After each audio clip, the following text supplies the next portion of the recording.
SR వార్తలకు స్వాగతం. July 9 సమ్మెను జయప్రదం చేయండి. 4 లేబర్ కోడ్ల రద్దు చేయాలి. ప్రీమియర్ గేట్ మీటింగ్లో సిఐటియు రాష్ట్ర ఉపాధ్యక్షులు గోపాల్. యాదాద్రి భువనగిరి జిల్లా యాదగిరిగుట్ట మండలం పెద్దకందుకూరులో కేంద్ర బీజేపీ ప్రభుత్వ విధానాలకు నిరసనగా జూలై 9న జరిగే దేశవ్యాపిత సార్వత్రిక సమ్మెలో కార్మికులు పెద్ద ఎత్తున పాల్గొనాలని సిఐటియు రాష్ట్ర ఉపాధ్యక్షులు కామ్రేడ్ గోపాల్ కార్మికులకు పిలుపునిచ్చారు. మంగళవారం రోజున పెద్దకందుకూరు ప్రీమియర్ ఎక్స్ప్లాసివ్ లిమిటెడ్ పరిశ్రమలో CITU working president Kalluri Mallesham అధ్యక్షతన గేట్ మీటింగ్ జరిగింది. ఈ గేట్ మీటింగ్ లో situ, TRS-KV, intake, HMW, TNTUC, యూనియన్ల నుండి కార్మికులు పాల్గొన్న సభలో గోపాల్ పాల్గొని మాట్లాడుతూ స్వాతంత్ర్యానికి పూర్వం నుండి బ్రిటిష్ వారిపై సైతం పోరాడి సాధించుకున్న 29 కార్మిక చట్టాలను మోదీ ప్రభుత్వం రద్దు చేసి 4 లేబర్ కోడ్లను కార్పొరేట్ల ప్రయోజనం కోసం తీసుకువచ్చిందని విమర్శించారు. ఈ లేబర్ కోడ్ల వల్ల కార్మికులు సమ్మె చేసే హక్కును సైతం ప్రశ్నార్థకం చేశారని, యూనియన్ల ఏర్పాటు యాజమాన్యాల కనుసన్నల్లో జరిగే విధానం తీసుకువచ్చారని విమర్శించారు. యూనియన్ గుర్తింపు ఎన్నికలలో 51% వస్తే తప్ప గుర్తింపు ఎన్నికలు లేకుండా చేశారని విమర్శించారు. నేడు పరిశ్రమలో అనేక ప్రమాదాలు జరుగుతున్నాయని, లేబర్ కోడ్లు అమలులోకి వస్తే మరింత పెరుగుతాయని, ఇప్పటికే నామమాత్రంగా ఉన్న ఫ్యాక్టరీల ఇన్స్పెక్టర్ల తనిఖీలు భవిష్యత్లో లేకుండా పోతాయని ఆవేదన వ్యక్తం చేశారు. మరోవైపు బిఎంఎస్ యూనియన్ కార్మికులను విడదీస్తూ కార్మికులకు నష్టం చేసే లేబర్ కోడ్లకు మద్దతుగా ఉంటూ కార్మిక ఐక్యతకు విఘాతం కలిగిస్తున్నారని విమర్శించారు. రేపు జరిగే సమ్మెలో కార్మికులు యూనియన్లకు అతీతంగా సమ్మెలో పాల్గొనాలని పిలుపునిచ్చారు. ఈ కార్యక్రమంలో సిఐటియు జిల్లా కార్యదర్శి కల్లూరి మల్లేశం అధ్యక్షత వహించగా టీఆర్ఎస్-కేవీ యూనియన్ నాయకులు Barma Sattaiah, INTUC general secretary Rajireddy, HMS general secretary Sampath, TNTUC రాష్ట్ర నాయకులు రేవు బాలనరసింహ, హెచ్ఎంఎస్ నాయకులు Satyanarayana, Srinivas, city general secretary Chekka Ramesh, జిల్లా సహాయ కార్యదర్శి సుబ్బూరు సత్యనారాయణ, జిల్లా కమిటీ సభ్యులు పుప్పాల గణేష్, ఏటీఆర్ఎస్-కేవీ బాలరాజు, ఇంటెక్ నాయకులు Pentai, contract workers union general secretary Jammu Rajasekhar తదితరులు పాల్గొన్నారు. బోనస్ యాక్ట్ వచ్చింది, పిఎఫ్ యాక్ట్ వచ్చింది, ఈఎస్ఐ యాక్ట్ వచ్చింది, గ్రాట్యుటీ చట్టం వచ్చింది, కాంట్రాక్ట్ లేబర్ యొక్క రెగ్యులేషన్ అబాలిషన్ యాక్ట్ వచ్చింది. ఈ రకంగా అనేక రకాల చట్టాలు కార్మిక వర్గం పోరాడి సాధించుకుంటే ఈరోజు ఈ కేంద్ర ప్రభుత్వం బీజేపీ సర్కారు మొత్తం కూడా వాటిని రద్దు చేసి పడేసి 44 చట్టాలని రద్దు చేసి 4 లేబర్ కోడ్లను తీసుకుని వచ్చి ఈరోజు అనేక రకాలుగా దాడి చేస్తున్న పరిస్థితి మనం చూస్తా ఉన్నాం. ఈ 8 గంటల పని అనేది చాలా ఇంపార్టెంట్. ఈ 8 గంటల పని దినాన్ని 12 గంటలుగా మార్చేస్తూ ఈరోజు లేబర్ కోడ్లు తీసుకొని వచ్చారు.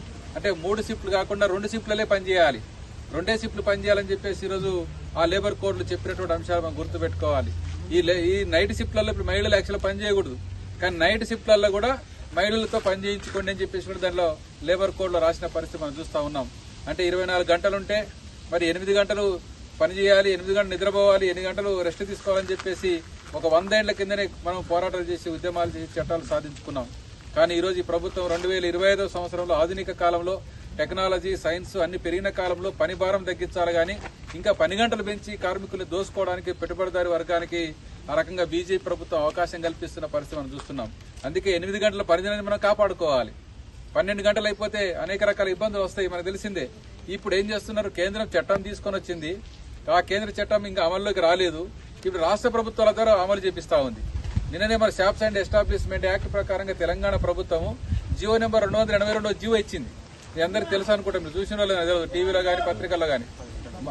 మన యొక్క స్టేట్ గవర్నమెంట్ కూడా ఇచ్చింది, ఇక్కడ కాంగ్రెస్ ప్రభుత్వం వాస్తవంగా చెప్పాలంటే. కానీ వాళ్ళు ఇచ్చారు, పక్కనే ఉన్నటువంటి కర్ణాటక ఇచ్చారు, గుజరాత్ వాళ్ళు జీవో ఇచ్చారు, తమిళనాడు డిఎంకే ఉంది, వాళ్ళు జీవో ఇచ్చారు. అంటే అన్ని రాష్ట్ర ప్రభుత్వాల మీద ఒత్తిడి తీసుకొని వచ్చి ఈ రాష్ట్రాల్లో 12 గంటలు చేయండి అని చెప్పేసి కేంద్ర ప్రభుత్వం ఒత్తిడి చేస్తా ఉంటే రాష్ట్ర ప్రభుత్వాలు బెత్తబడి లొంగిపోయి ఈరోజు 8 గంటల్ని 10 గంటలు మన గవర్నమెంట్ కూడా చేస్తా ఉన్నాయి. దాన్ని కూడా మనం వ్యతిరేకిస్తున్నాం. ఎందుకంటే లేబర్ కోడ్లో ఉన్న అంశాన్ని మీరు చెప్తే ఉపయోగమే ఉంది. కాబట్టి ఈరోజు కార్మిక వర్గం అంతా పోరాడి సాధించుకోవాల్సినటువంటి పరిస్థితి ఉంది. కార్మిక చట్టాల్లో మార్పులు చేయడం వల్ల రాబోయే కాలంలో ఇప్పుడు అనుభవిస్తున్నటువంటి ఏ సౌకర్యాలు ఉండేదానికి అవకాశం లేదు. ఎందుకంటే ప్రావిడెంట్ ఫండ్ 12% నుంచి 10% తగ్గించమన్నారు. ఈఎస్ఐని కార్పొరేషన్ ద్వారా ప్రైవేటు వాళ్ళకి చేయడానికి అవకాశం కల్పిస్తా ఉన్నారు. అలాగే గ్రాట్యుటీలో మార్పులు తీసుకొని వచ్చారు. ముఖ్యంగా మనం పర్మనెంట్ కావాలంటున్నారు. కాంట్రాక్ట్ ఎంప్లాయీస్ ఉన్నారు ఇక్కడ, అందరూ మనం పర్మనెంట్ చేస్తే బాగుంటుందని చెప్పేసి కోరుకుంటున్నారు చాలా ఇండస్ట్రీస్ లో.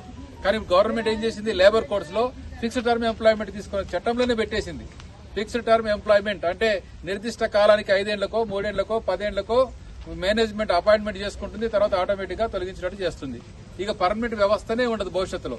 పర్మనెంట్ కార్మికులే ఉండరు. పర్మనెంట్ వాళ్ళు రిటైర్మెంట్ అయిపోతే వాళ్ళ స్థానంలో అవుట్ సోర్సింగో, కాంట్రాక్టో, ట్రైనీలనో, అప్రెంటిస్లనో పెట్టుకొని పని చేపిస్తారు తప్ప పర్మనెంట్ చేసే పరిస్థితి రాబోయే కాలం నుండి చట్టం వస్తే అసలే ఉండదని చెప్పేసి మనం గుర్తుపెట్టుకోవాలి. ఈ రకంగా కార్మిక వర్గానికి అన్యాయం చేసే పరిస్థితి ఉంది, బానిసల్లాగా నెట్టివేసే పరిస్థితి ఉంది. 150 సంవత్సరాల నుంచి పోరాడి సాధించుకున్న హక్కుల్ని ఈ రోజు మనం పోగొట్టుకోవాల్సిన పరిస్థితి రోజు ఏర్పడ్డదని చెప్పేసి మనం అందరం గమనించాలి. ఈ వీటిని మనం ఆ రకంగా నిలబెట్టుకోవడానికి ఒక పోరాటం చేయాల్సిన పరిస్థితి ఉంది ఈ రోజు. అందుకే కేంద్ర కార్మిక సంఘాలు వాళ్ళకి రాజకీయంగా మనకు విభేదాలు ఉన్నాయి. ఐఎన్టీసీ గానీ, ఏఐటీసీ గానీ, హెచ్ఎంఎస్ గానీ, సిఐటి గానీ, ఇతర అనేక సంఘాలకు, టీఆర్ఎస్ కే లాంటి సంఘాలకు మన మధ్య చాలా విభేదాలు ఉన్నాయి. సైద్ధాంతిక విభేదాలు ఉండొచ్చు, వ్యక్తిగత అభిప్రాయాల విభేదాలు ఉండొచ్చు. కానీ ఏదేమున్నా లేబర్ కోడ్ లాంటి మొత్తం కార్మిక వర్గానికి నష్టం చేస్తున్నాయి కాబట్టి కార్మికుల ఎజెండానే మా ఎజెండా అని చెప్పేసి మిగిలిన ఎజెండాలు పక్కకు పెట్టేసి అన్ని కార్మిక సంఘాలు ఒక తాటి మీదకి వచ్చి ఈరోజు ఈ సమ్మె కార్యక్రమాన్ని జయప్రదం చేయడానికి ముందుకు వస్తున్న పరిస్థితిలో మన ప్రీమియర్ కంపెనీలో దాన్ని ఖచ్చితంగా జయప్రదం చేయాల్సిన అవసరం కూడా ఉంది.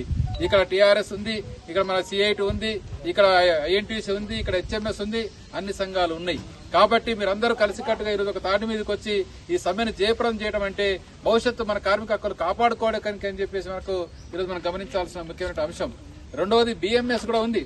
ఈరోజు ఈ సమ్మెలో లేని, భారతదేశ సమ్మెలో ఏకైక సంఘం బిఎంఎస్ మాత్రమే. బిఎంఎస్ వాళ్ళు మాత్రమే సమ్మె చేయట్లేదు. మరి వాళ్ళు ఎందుకు చేయట్లేదు అంటే వాళ్ళు చెప్తా ఉన్నారు ఇది ఒక రాజకీయ సమ్మె అనో, లేదా బీజేపీకి వ్యతిరేక సమ్మె అనో రకరకాలుగా మాట్లాడుతున్నారు. సరే, పొలిటికల్ గా మేము బీజేపీ వ్యతిరేకంగా సమ్మె చేస్తున్నామని మనం చెప్పట్లేదు. కానీ లేబర్ కోడ్లకు వ్యతిరేకంగా మేము సమ్మె చేస్తున్నాం. లేబర్ కోడ్లకు మీ వైఖరి చెప్పమంటే దాని మీద మాట్లాడతలేరు. కనీస వేతనాలు 26,000 అడుగుతున్నారు కదా.